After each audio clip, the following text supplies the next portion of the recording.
hommes de Victor Zvinka enfin récompensés de leurs efforts.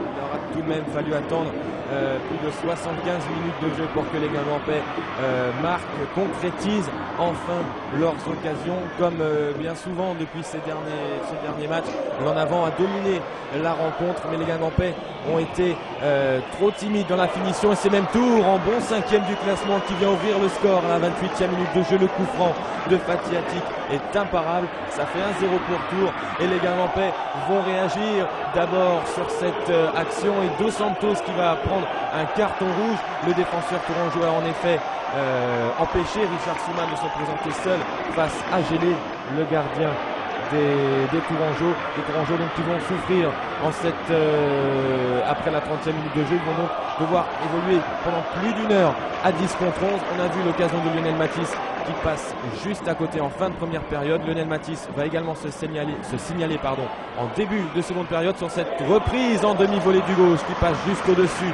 des buts tourangeaux. Mais heureusement, les Guingampais vont être récompensés de leurs efforts sur ce centre de Souma. C'est Nicolas Aquin, l'habituel réserviste, qui vient égaliser pour l'en avant à un quart d'heure de la fin. Aquin, rentré en cours de jeu, vient donc délivrer les Guingampais qui ne vont pas en rester là.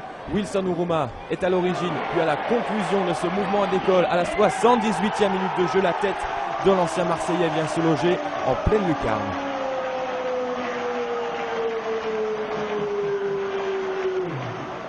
Le Roudourou fête ses joueurs et ce n'est pas terminé.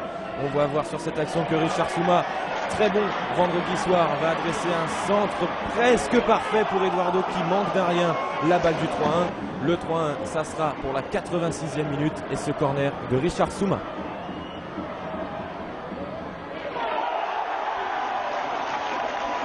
Trois buts à un score final. Malgré cette victoire, les Guingampais ne décollent pas au classement, mais les hommes de Victor Zvinka recollent au milieu de tableau.